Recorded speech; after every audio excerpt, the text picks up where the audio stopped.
Your friendly local barista is usually the go-to for all sorts of coffee tips and tricks, but sometimes the advice can be a little, shall we say, past its use by date. So today I'm going to empty out a knockbox full of steaming hot coffee making myths, starting with one that's been around for as long as espresso has existed. You see those dark stripes in the crema, boy? That's how you know that the coffee gods are pleased. Crema is a fascinating thing. The appearance changes all the time depending on the freshness of the coffee, the grind size, how dark it's roasted, and a whole lot more. When the first modern espresso machines hit the market after World War II, they marketed it as natural cream coffee because it looks so different from the boring black stuff that people were used to drinking. And ever since, baristas have been obsessed with interpreting the mystical ways of crema. We might say that the color needs to be a certain shape, or it needs to be a certain depth, or it should have stripes like a tiger. All this stuff is really cool to look at, but it's not a very accurate way to measure the quality of coffee. In reality, if all you want is an impressive looking crema, then the process is very simple. Grab a really fresh dark roast coffee, ideally with a high percentage of Robusta in the blend, and you'll get heaps of that deep hazelnut brown crema that looks super cool in slow motion. But it's also going to have plenty of strong, bitter notes when you drink it, and that's okay if you enjoy that. But many people are going to prefer a coffee that looks less impressive, and in some cases, pretty terrible, but has a good balance of sweetness, acidity, and bitterness in the cup. So in short, there's no substitute for taste when it comes to quality control. And while we're talking about colors, here's another one you're going to hear all the time. What are you doing, bro? The moment you see the color change, you're supposed to stop the shot. Now do it again. It's natural that if you want to watch hundreds of shots of espresso pouring every day, you're going to get an eye for when it's just right. The flow of a typical espresso shot will look dark and rich at the start and will progressively get lighter and thinner as water keeps passing through the coffee. This effect is sometimes called blonding. The idea here is that the darker bit tastes good and the lighter bit tastes bad.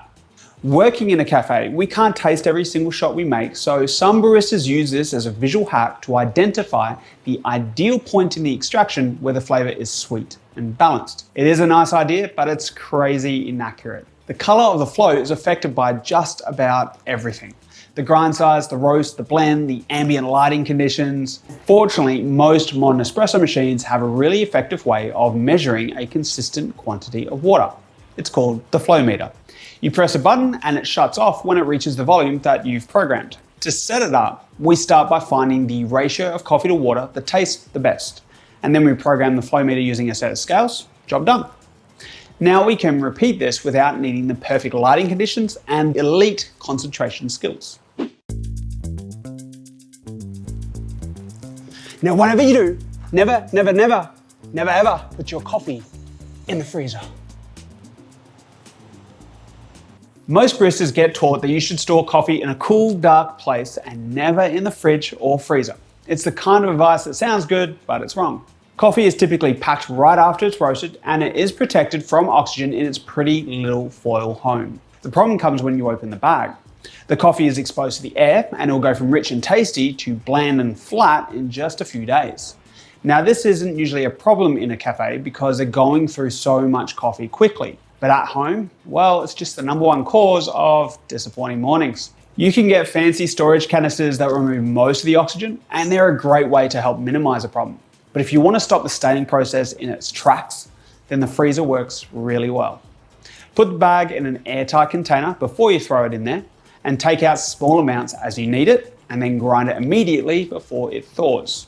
We did our own blind taste test on this, and we found that the coffee stored in the freezer was second only to the coffee stored in its original packaging, well ahead of the coffee stored at room temperature or in the fridge. You gotta tamp it real hard. You see, this is why my coffee tastes so good. Now, this one is pretty understandable.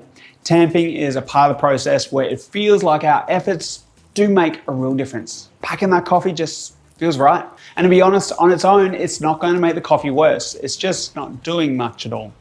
And that's because the pressurized water is exerting way more force than our pitiful human muscles could ever hope to match. We tested this by using a puck press robot tamper and incrementally increasing the tamp pressure from 10 kilos all the way up to 30 kilos of force. and the result was pretty much no difference in the extraction at all.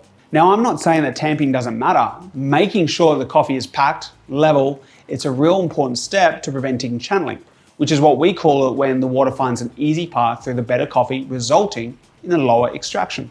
But you don't need a lot of force. All you really need is to use some comfortable body weight and make sure that tamp is level.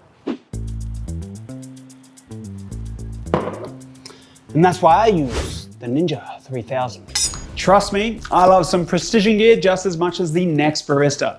But do you actually need a precision milk jug or a $20,000 machine to pour latte art? No, not really, no.